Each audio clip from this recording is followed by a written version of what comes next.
I'm Sarah Burtch with Kingstonist News, and here are your top headlines today, October 2nd, 2025. The driver who caused a panic by approaching and then driving through an active parade in downtown Kingston has been arrested and charged.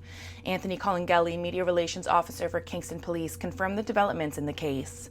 The incident occurred on the morning of Saturday, September 20th, when participants in a Draw the Line rally were parading through the intersection of Johnson Street at Frontenac Street when a gray Honda did not stop but continued to plow through the parade. While Kingston Police were supplied with video footage of the incident, the driver was not arrested the day of the event. However, it has been now confirmed that an unnamed 20-year-old from Kingston was arrested and charged.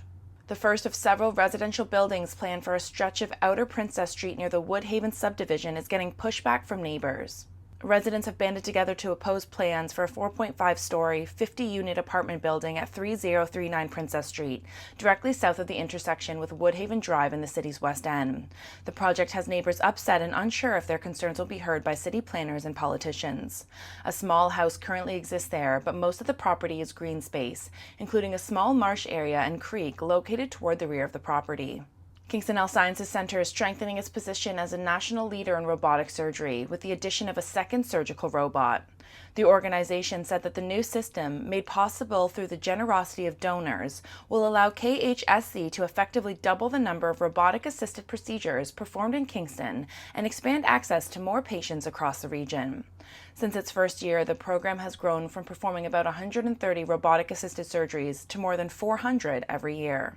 In other news, the testimony given last week by a local businessman who has known Michael Haaima since they were both teenagers brought together many loose ends in the trial that has so far focused mainly on complainants who allege that Haaima allegedly assaulted, abused, and exploited them. The new male witness testified that the defendant was what he believed to be a sex addict and had pictures of women on his computer. Read more at kingstonist.com. Just after 1 a.m. on Wednesday, October 1st, OPP officers stopped a vehicle following an automated license plate reader hit for an unattached license plate. Luke Jones, a 39-year-old from Orono, was arrested and charged with 5 separate charges.